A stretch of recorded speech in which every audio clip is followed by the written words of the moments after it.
Would you like to know how to make this beauty? Well, come with me. Starting off with 250 grams of unsalted butter, 250 grams of caster sugar, and I normally mix for about 3 to 5 minutes. Next, add your eggs in. I always add them 2 at a time. Again, make sure it's completely incorporated before you move on to the next step. I always give the bowl a good scrape around to make sure that it is completely incorporated before adding in the flour. Then you fold in the flour, trying not to add in too much air. Finally, add in 3 tablespoons of milk and 1 teaspoon of vanilla extract, just folding that through again. Separate your cake mixture into 2 7-inch pans and bake that at 160 for about 32 to 35 minutes, poking each time to make sure you get a clean stick. I always use a knife to get the cake out of the tin a lot more easier, but each to their own. And then I also go around the bottom just to be able to get it clearly off the pan. Once you've done that, I do suggest you leave your cakes to cool. They'll be a lot more easier when it comes to this bit. You can either use a knife if you're badass. I'm not, clearly, because I use this contraption. Right, now we're going to make our own strawberry jam to go in the middle of this because it was wanted as a Victoria sponge. So we start off with 400 grams of fresh or frozen strawberries and 125 grams of caster sugar. Start off with the heat on medium and see how it goes. You've got to keep stirring it so it doesn't get stuck to the bottom. And just like anything, if it gets too bubbly, turn it down to a temperature you're able to deal with. Once that's done, I then put it into a strainer and just drain out the juices and leave all the lumpy strawberries in the strainer.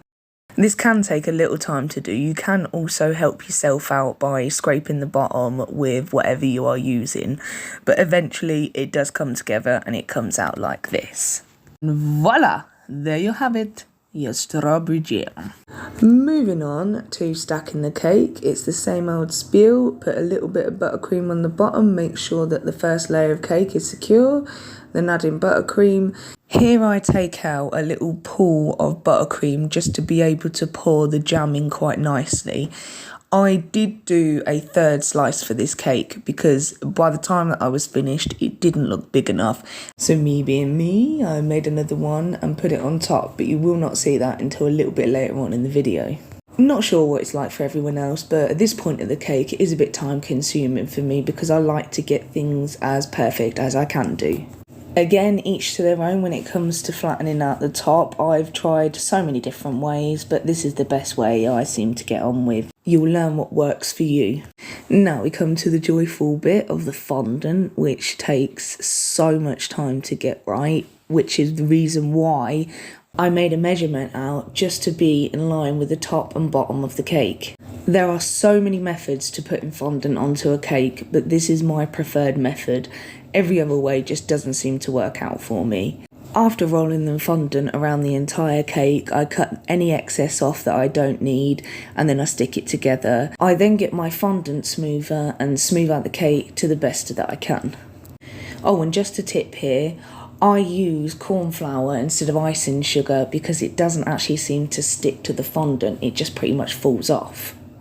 When measuring the fondant for the top of the cake, I always use the bottom of the cake tin that I used for the cake. 9 times out of 10, it is the exact measurement that you need for your cake.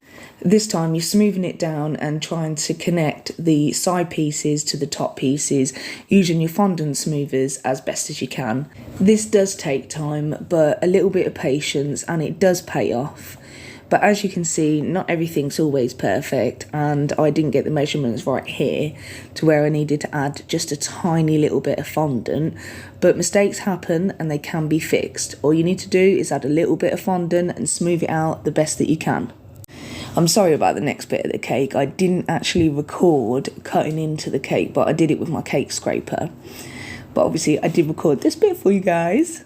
I made small impressions around the cake so I was easily able to put these silver balls in and evenly too. To seal the deal on this cake, I added a diamond border and look how good it looks.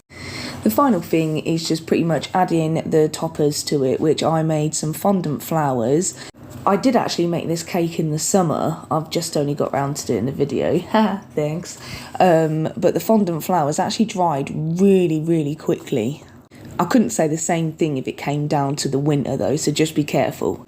Had these beautiful toppers made for a diamond wedding anniversary, and I just thought, what else better can top this cake off?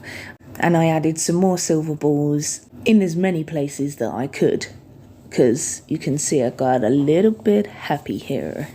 And there we have it, guys, a diamond wedding anniversary cake. I hope you enjoyed, and I'll see you in the next one.